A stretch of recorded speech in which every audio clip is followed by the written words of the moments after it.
bavandimwe muri Kristo Yesu, muri wo mukurikirana iki kiganiro n'iri jambo ry'Imana tugiye gusangira. Ndashaka ko tuganira kuri Pasika. Turi mu bihe bya Pasika, aho abakristo bose bagomba kwizihiza umunsi mukuru wa Pasika, utwibutsa kuzuka kwa Yesu Kristo. Pasika ifite akamaro gakomeye cyane mu buzima bw'itorero. Iyo Yesu Kristo atazuka, itorero ntiryari kubaho. Iyo Yesu Kristo atazuka, ibyiringiro byacu byari kuba ari impfabusa. Yesu Kristo abifura mu bazutse. Pasika. Uyu mwanya tugiye kuganira kuri Pasika n'akamaro kayo. Pasika tugomba kwizihiza. Pasika yerekanye intsinzi. Yesu Kristo anesha Satani, ava ikuzimu mu bapfuye, none uyu munsi ari mu ijuru iburyo bw'Imana, adusabira buri munsi. Reka mbasabe turebe ibyanditswe byera. Tugiye gusoma mu gitabo cya kabiri cya Mose cyitwa Kuva, igice cya 12 ku murongo wa mbere. Turebe mu gice cya 13. Ubundi mu gice cya 12 kuva ku murongo wa mbere kugeza 14 harabitubwira cyane, ariko turebe igice cya 13 ku murongo wa 3, aho Mose yategetse kandi yibutsa ubwoko bw'Imana bw'Abisirayeli ko byanze bikunze batazibagirwa Pasika. Mose abwira abantu ati, mujye mwibuka uyu munsi muviriye mu Egiputa mu nzu y'uburetwa, kuko Uwiteka yabakujeyo amaboko. Ntimuzagire imitsima yasembuwe murya. Twongere dusome Pasika nyirizina mu butumwa bwiza uko bwanditswe na Matayo, igice cya 28 kuva ku murongo wa mbere kugeza ku wa 5. Inaho tuza gutinda cyane. Havuga kuzuka kwa Yesu Kristo. Nuko umunsi w'isabato ushize, ku wa mbere w'iminsi 7, umuseke wenda gutambika, Mariya Magadalena na Mariya wundi bajya kureba cya gituro. Habaho igishitsi cyinshi, kuko marayika w'Umwami Imana yari amanutse avuye mu ijuru, abirindura igitare akicaraho. Inshusho ye yasaga n'umurabyo, n'imyenda ye yasaga nk'urubura. Babarinzi bamubonye bagira ubwoba, bahinda imishitsi, basa n'abapfuye. Ariko marayika abwira abagore ati, mwebweho mwitinya, kuko nzi yuko mushaka Yesu wabambwe. Ntari hano, kuko yazutse nk'uko yavuze. Nimurebe aho Umwami yararyamye. Twakire neza ijambo ry'Imana. Bavandimwe muri Kristo Yesu, umunsi mukuru wa Pasika ni umunsi mukuru wizihizwa n'amatorero yose yemera Kristo. No mu idini ry'Abayuda barawizihiza cyane, ariko mu buryo butandukanye natwe, kuko bo baba bibuka igihe baviriye mu gihugu cya Egiputa mu nzu y'uburetwa, bakujweyo n'ukuboko gukomeye kw'Imana. Twamaze gusoma mu gice cya 13 cyo mu gitabo cyo Kuva ko Mose yihanangirije Abisirayeli. Abisirayeli igihe bari mu gihugu cya Egiputa mu buretwa, Imana igafata umugambi wo kubakurayo kuko yabonaga imiruho baruha, banyuze inzira yo mu butayu, ariko ni Pasika ya mbere bari bijihirije mu Egiputa yatumye Mose avuga ati ntimuzibagirwe uyu munsi Imana ibakuje ukuboko gukomeye mu bubata. Kiriya gihe cyari igihe gikomeye. Abisirayeli bamwe bashakaga kwiyibagiza aho Imana yabakuye. Iyo usomye muri kiriya gice cya 13 cyo Kuva umurongo wa 4, tubona neza cyane icyatumye Mose abwira buriya bwoko. Kwari ukwezi kwa mbere, intango y'umwaka, uko mu Bayuda bita Abibu. Ku munsi wa 14 w'ukwezi kwa Abibu, ariko kwezi kwa mbere kw'imfura y'umwaka, kubanziriza umwaka, Imana yabakuje ukuboko gukomeye cyane mu Egiputa. Mose ati ntimuzibagirwe aho Imana yabakuye. Uku kwezi kwa Abibu ni nako gutuma uyu munsi muri Isirayeli ariho batangira umwaka. Ni nk'uku natwe tubona mu kwezi kwa 4 ariho twizihiza Pasika. Bo Pasika bayizihiza mu kwa 4 ukwezi kwa Abibu, ariko mfura z'umwaka iwaba ari ukwezi kwa mbere, ariko no muri Etiyopiya no mu Bisirayeli ariko bakomeza kuwizihiza ukwezi kwa Abibu. Bose bazaje bizihiza Pasika kuko niho Imana yabakuye mu buretwa. Tugarutse mu mateka ya Pasika, yagumye mu bitekerezo, mu mikorere, mu myizerere no mu myemerere y'Abisirayeli na bugingo n'ubu. Yatangiriye mu Egiputa igihe Farawo yari yarahiye akisiba akanga ko Abisirayeli bava mu Egiputa. Habayeho kwica abana b'intama. Nicyo cyago cya nyuma cyatumye arekura Abisirayeli bakagenda. Abisirayeli bagasiga amaraso y'umwana w'intama ku nkomanizo z'umuryango, buri muryango w'Abisirayeli, kugira ngo bize kuba agakiza k'imfura z'Abisirayeli baticwa. Ariko imfura zo muri Egiputa, y'icyaremwe cyose cy'imfura, icyo gihe irapfa kubera uburakari bw'Imana. Farawo yanze kurekura ubwoko bw'Imana ngo buve mu buretwa, buve mu bubata, bajye mu gihugu cy'isezerano. Ibyo byatumye yemera arabarekura, kandi baraza batangira urugendo rujya i Kanani. Imana yabikoze kuriya kugira ngo yerekane kwirusha imana z'Abanyegiputa imbaraga, yerekane ko ubwoko bwayo itajya na rimwe ibutererana. Imana yabikoze kugira ngo ibereke ko nta mana iyirusha imbaraga. Yerekana ubumana bwayo, yerekana imbaraga zayo, kandi ikura ubwoko bwayo mu nzara za Farawo. Pasika ivuga kunyuraho. Nihabaho kurimbura ikintu cyose cy'imfura, ikabona amaraso ku nkomanizo z'umuryango, hararinzwe, aho ngaho ntabwo hazarimbuka. Kunyuraho.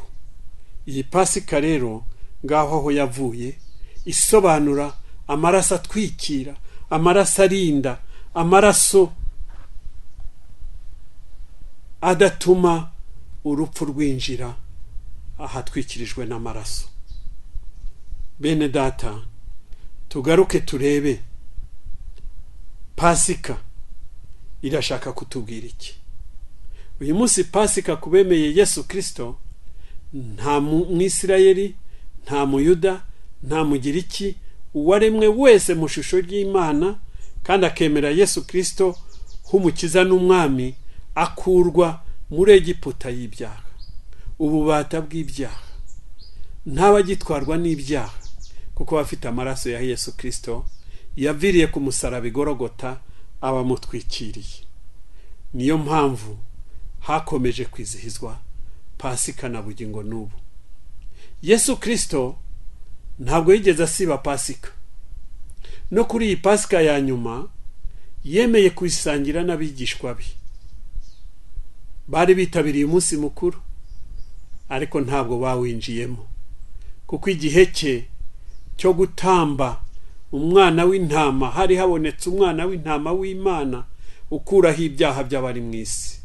Igihe cye cyari kigeze ngo atambe amaraso ye ku musaraba, bidasaba undi mutambyi ujyana ya maraso y'intama n'ihene, ahubwo ari we ubwe aragenda yitanga ku musaraba. Iyo urebye muri Matayo 26 ku murongo wa 17 niho tubona neza ko Pasika yari itandukanye na Pasika yari isanzwe y'Abayuda. Habagaho gusangira imitsima idasembuwe, ariko hano ho Yesu Kristo asangira n'abigishwa be ifunguro rya nyuma, ariryo yise Pasika ya nyuma. Iyi Pasika ya nyuma bo ntibayigizemo umunezero nk'uwo bari basanganywe, kuko Abisirayeli bose, Abayuda, bajyaga gusangira Pasika bishimye bati ni urwibutso, twibutse ko Imana yadukuye mu buretwa, ikaduha umudendezo, ikaduha igihugu, ikaduha amahoro, ikaduha ibyo duhinga tugasarura, ikaduha kweza tugatunga tugatunganirwa. Iyo Pasika yabaga iy'ibyishimo. Ariko iyo kuri Yesu Kristo n'intumwa ze ntabwo yabaye Pasika y'ibyishimo, kuko yabayemo umutingito, yabayemo ubwira kabiri, ijuru ryarakingutse, habamo imyivumbagatanyo itoroshye. Bo ntabwo babonye uko basangira Pasika ngo bayishimire. Iyi yari Pasika ya nyuma Yesu Kristo yasangiye n'intumwa ze. Bamaze gufata imitsima idasembuwe, iyi mitsima idasembuwe yabwiye abigishwa bati nimuyitegure, sangire namwe Pasika ya nyuma, kuko ntazongera kurya ku mbuto z'umuzabibu. Nicyo cyatumye hano bategura Pasika bari kumwe. Yuda ntibyamushimishije, kandi Yuda yari yatangiye kare. Satani yari yamwuzuye umutima, niwe wari wagiye kubwira abamugenzereza, kuko wa mudamu witwaga Mariya dusanga muri Matayo 26 ku murongo wa 14 kugeza kwa 16. Matayo 26 14 kugeza 16, yaraje afata amavuta meza y'igiciro ayasuka kuri Yesu Kristo, ategurura umubiri we kuzahambwa, kuko byari mu muhango w'Abayuda. Nta wundi wari kuzayamushyiraho. Igihe bariho basangira n'intumwa ze bari mu mudugararo, amaze gupfa bamukura ku musaraba, nta wari kuyamusukaho. Ariko Imana ikorera muri Mariya, uyu mudamu witwaga Mariya amusukaho amavuta. Byarakaje Yuda, ataya yari kugurwa amadenariyo menshi, amafaranga menshi, agafasha abakene. Yesu atabakene muri kumwe, ariko jye sinzabana namwe. Yuda ntibyamushimishije, yahise aboneza inzira ajya gusaba abatambyi bakuru n'abanditsi n'abafarisayo ati mwampa iki nkamubagenzereza. Yuda, Satani yuzura umutima we. Muri icyo gice cya 26 ku murongo wa 25, Yesu Kristo yabaciriye amarenga, abwira aba bose ati umwe muri mwe ni uri bungambanire. Barabazanije, nawe baramubajije bati mwami wacu databuja, ninde uri bukugambanire? Umwe muri twe? Arababwira ati duhuriza amaboko ku mbehe ni uri bungambanire. Yuda ntiyihana. Yuda arasohoka. Yuda umutima we wuzurwa na Satani, arirukanka ajya kuzana abafata Yesu. Birababaje cyane. Yuda yitiranije Yesu. Hari n'abantu benshi uyu munsi bemeye Kristo nk'umukiza n'umwami, binjira mu itorero rigaragara, bahabwa agakiza, baratura, ariko uyu munsi batajya bibuka ko Yesu Kristo ari umukiza wabo. Bagatana, bakava mu bandi, bakava gusangira na Yesu. Ijambo ry'Imana rikababurira ntibihane, bakiruka bakajya kumugambanira. Ibi bibabaza Yesu n'uyu munsi. Kandi ku musaraba niho yatangiye ubutumwa ati Data bababarire. Aracyadusabira imbabazi. Amaze gupfa ku musaraba no guhambwa, noneho tugeze kuri Pasika nyirizina, kuzuka. Yesu Kristo asoza rwa rugendo rwo kuva muri Pasika yo muri Egiputa, bamwe bita mu Misiri. Urugendo rwose bagiye, za Pasika zose bijihije, za Pasika zose bariye, za Pasika zose bishimiye, za Pasika zose bibutse ko bakuwe mu buretwa. Araje ayirangirije mu mva, ayirangirije mu mva, arahambwa. Ya yindi batari bashoboje kwizihiza neza uko byari bikwiriye, ayitsindamo Satani, ajya mu mva ngo agakiza kacu kazashimangirwe, agakiza k'abamwizera kazabe gafite imbaraga. Bene data, Yesu Kristo yaradupfiriye, arazuka. Azuka anesheje urupfu na Satani. Azuka anesheje urupfu na Satani. Ku munsi wa gatatu arazuka. Muri Matayo 28 ku murongo wa 6, hariya twabonye marayika abonye abagore bariho barira, yarabahumurije. Arababwira ati nimuze murebe aho umwami yararyamye, nimuze murebe aho umwami yararyamye. Mbega ubutumwa bwiza! Nimuze, nimuze. Imana isanze Adamu na Eva bacumuye mu murima w'Edeni, yaravuze ati nimugende, irabirukana. Ariko hano marayika w'umwami Imana ari ararembuza, araha ikaze abagore bafite ubwoba, abagore bumvisha umushitsi, abagore batinye b'abasirikare, abagore babonye hari impinduka kandi ari kare mu gaseso. Marayika arabahumuriza ati nimuze. Ku wa mbere w'iminsi 7 abagore bajya ku gituro. Ikibazo bari bafite si ubwoba bwo kujyayo, bari bagenze urugendo. Mu ruturuturu hariho hacya, bikibazo bari bafite cyaruza kubakurira igitare ku gituro ngo bashyiremo ibihumura neza, umwami wabo Yesu Kristo ye gupfa ngo ahambwe aborere mu gituro. Kandi bari bashyizeho ubujeni ngo atazazuka. Bari bashyize ubujeni ku mupfundikizo w'imva w'igitare ngo hatazagira umwiba, byorohere n'abamurindaga. Ikibazo bari bafite cyari icyo, ariko Imana yari ihari, yarababonye.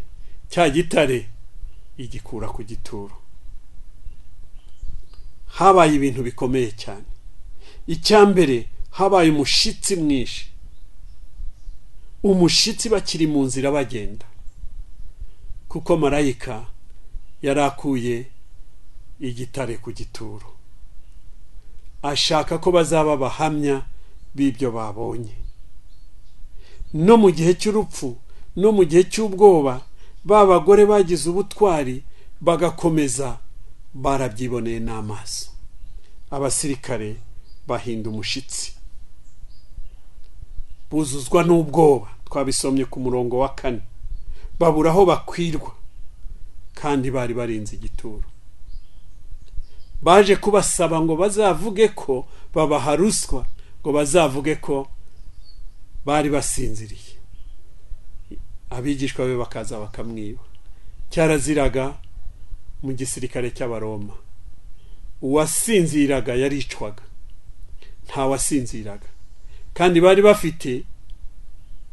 bafite akazi k'iminsi 3 n'akamajoro 3 ngo barebe byanze bikunze hatagira uza akamukuramo. Iyo birangira bari kuvuga bati nta kizutse bakigendera, kuko we yari yaravuze ati nyuma y'iminsi 3 nzazuka. Abasirikare b'Abaroma batewe n'ubwoba. Babagore bagiye kosa imibavu batewe n'ubwoba. Ariko Imana ishimwe cyane. Imana ishimwe ko igihe cyayo ntikijya gikererwa, kandi ikoresha imbaraga n'inzira zayo mu gihe cyayo gikwiriye. Igihe cy'Imana ntikijya gikererwa. Nibwo yazanye marayika ahumuriza abagore bazindutse baza kureba Yesu Kristo. Aba bagore babaye intwari cyane. Abigishwa be barahunze, babagabo bose 11. Yuda nawe yamaze kwiyahura, ariko barazinduka bajya ku gituro. Marayika w'Umwami Imana ahura nabo, akura igitare ku gituro, arabereka ko Yesu Kristo yazutse. Aca n'intege babatambyi bashakaga kuyobya uburari, arababwira ati nimuze murebe. Ndashaka ko dutinda kuri uyu murongo wa 6. Nimuze murebe aho umwami yararyamye. Iyi ni inkuru nziza. Hari umwami yararyamye, harerekana naho ko ari umwami, ko ari Imana nyamana, ko hatandukanye n'izindi mva. Ubwa mbere hari hahenze. Iyo usomye muri Yesaya 53 ku murongo wa 9, yari imva ihenze cyane. Ariko Yesu Kristo wicishije bugufi akagenda akayijyamo, agumana na se. Imva yari itarahambwamwo, imva yari ihenze, imva yari ikomeye. Aho niho Yesu yararyamye. Niyo yasize irimo ubusa.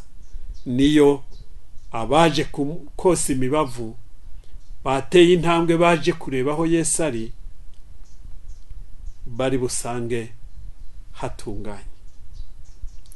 Ubundi butumwa bwa kabiri dusanga hariya kumva ya Yesu, yari ikorogoshoye mu rutare. Tubisoma muri Luka 23 ku murongo wa 53, cyangwa Matayo 27 ku murongo wa 60. Hari ahantu hubatse neza, kuko urutare rwari rukorogoshoye, nta bitaka byarimo. Imana yihesheje icyubahiro no mumva. Bwa gatatu turabona ko hari ahantu hatigeze na rimwe hegerwa n'undi murambo. Yosefu yari yarayiteguriye. Yosefu yari umunyamafaranga. Yosefu yari umunyacyubahiro. Ategura imva ye itandukanye n'izindi. Ayitegura hakiri kare, akorogoshora urutare, bategura ibuye n'ubujeni bari babuteguye yuko azajyamo. Ariko mu mugambi w'Imana yari Yesu Kristo. Marayika abwira abagore ati nimuze, nimwegere, mwigira ubwoba, yazutse. Kandi igikomeye cyane nuko yababwiye ati nimwegere. Muri Yohana 20 ku murongo wa 5 ati nimuze murebe imyenda irimo. Basanga imyenda y'umweru, basanga marayika arahari, babona inkuru nziza. Arabatuma ati nimugende mubabwire ko azababanziriza i Galilaya, niho muzamubonera. Bene data, bwoko bw'Imana, wowe aho uri hose ubusinzi aho uri, ushobora kuba uri mu nzira, ushobora kuba uri mu rugo, ariko cyane cyane muri iki gihe turimo cy'icyorezo, benshi bari mu ngo zabo. Aho nkurikirana, aho uri aho ariho hose, mu mwanya urimo, mu gikorwa urimo, ndakubwira ngo ngwino urebe aho umwami ari, aho umwami yarari, maze ubu umuhamya. Yesu Kristo yarazutse. Iyo Kristo atazuka, itorero ntiryari kubaho, nta n'ubuhamya twari kugira. Ariko atuma abagore ati nimugende mubwire babigishwa banjye be kuza kunshakira hano, babanze basubire i Galilaya. Bwa bwoba bagize bagahunga, kwa kubura aho bakwirwa, niho bazahabwa imbaraga. Ndagusaba ngo wibuke Galilaya yawe ni hehe? Ni hahandi ijwi ryaguhamagaye ngo ngwino urebe Kristo Yesu, ngwino urebe aho ari harahenze, aho ari hari agaciro, aho ari ni heza, aho ari Imana yarahateguye. Iyo niyo Pasika. Nuko Yesu Kristo aturembuza ngo ngwino urebe aho yarari, kandi wibuke hamwe wamwakiriye niyo Galilaya yawe. Niho wongera ugatekereza uti jye namwakiraga nari imeze nte, yankuye hehe? Ya Mana yakuye Abisirayeli mu Egiputa, niyo yadukuye mu byaha, niyo yadukuye ku misozi aho twari turi, niyo yadukuye aho yagusanze siho yansanze, aho yamugusanze aho ariho hose. Turi ubwoko bw'Imana. Yesu turamushakirahe, nimuze tumurebe. Kandi iyo umurebye aba umwami wawe. Iyo umurebye ukibuka aho yagukuye, ubare n'imigisha yagiye aguha, urebe ibyo yagiye agutambutsa, umenye ko uyu munsi hari ibyiringiro, ari iburyo bw'Imana ihoraho. Kandi yasanga turi bazima, yasanga se umuntu yarapfuye, tuzaba iburyo bwe niba tumwizeye. Reka ngaruke bavandimwe, muri iki gihe turiho dusangira iri jambo rya Pasika. Ntabwo Pasika bizadukundira ko tuyisangirira mu nsengero zacu. Tugume mu ngo kubera iki cyorezo cyugarije isi, iki cyorezo cyugarije u Rwanda rwacu cya coronavirus. Nimureke tugume mu ngo, dukaraba intoki kenshi, twirinde guhoberana nubwo umuco wacu ariko wari waradutoje, twirinde guhana ibiganza, dukarabe kenshi, nibura hasigaremo intambwe. Dusengera aho turi, Pasika tuyiziriza aho turi, dusenge nk'umuryango uba mu rugo. Niba udafite umuryango usenge wenyine, kandi Pasika ntizakubuza umunezero. Pasika yo mu rusengero ntuzavuge ngo ubwo ntayibonye nta munezero mfite isi Pasika. Oya, ni Pasika. Ni Pasika kuko icyo ukuramo n'icyo Yesu yagukoreye. Wibuka aho yagukuye, wibuke ko yazutse ku bwawe, wibuke ko yabaye umuganura wo kuzuka nawe uzazuka, wibuke yuko ari iburyo bw'Imana. Imana iratwumva aho turi hose. Kiriya cyorezo ntitukinjiremo ngo tugiye mu buvumo, tugiye kwihisha, tujye mu materaniro, tugiye mu byumba. Oya, dukurikiza amabwiriza duhabwa n'abatuyobora, twahawe na Minisiteri y'Ubuzima, kugira ngo tubungabunge ubugingo bwacu. Ntitwiyahure nka Yuda, ntitwiyahure, ahubwo Pasika tuyizihiriza iwacu. Pasika twibuka Imana yadukuye naho yatugejeje. Pasika iduha ibyiringiro. Pasika yacu ntihagire ikikoma mu nkokora, yaba coronavirus, yaba ikindi icyo ari cyo cyose, ntihagire ikigutandukanya na Yesu Kristo wagupfiriye ku musaraba, na Yesu Kristo wakuzukiye, na Yesu Kristo waboneye itorero. Reka dusenga Imana. Mana Data wa twese, uri umwami w'amahoro. Kristo warazutse, uba imfura yo kuzuka, kandi waduhaye ibyiringiro yuko kwizera wese niyo yapfa azabaho iteka ryose. Turitegura Pasika, aho tutazashobora guteranira mu nsengero nk'uko tubimenyereye, ariko tuzayikurikiranire ku maradiyo, tuyikurikiranire kuri televiziyo, kuri za telefone, dukomeze duhana ubuhamya kandi dukomeze tuguhanga amaso. Data wera, sengera abumvise iri jambo ubasange ubahumurize. Sengera iki cyorezo cya coronavirus gihagarike mu izina rya Yesu Kristo. Mana yacu, abanduye ubasanga ubakize, abatarandura uturinde. Uha ubuhanga abavuzi n'ubwitange kandi nabo barinde, abitanga bavura abarwayi, bakumira iki cyorezo, bashaka imiti. Mwami ubane nabo. Ubuyobozi bwacu buriho bwitanga bushakisha imibereho myiza y'Abanyarwanda, nuko iki cyorezo cyahagarikwa kigahagarara burundu. Bongera imbaraga. Polisi yacu uyifashe iriho ibungabunga umutekano.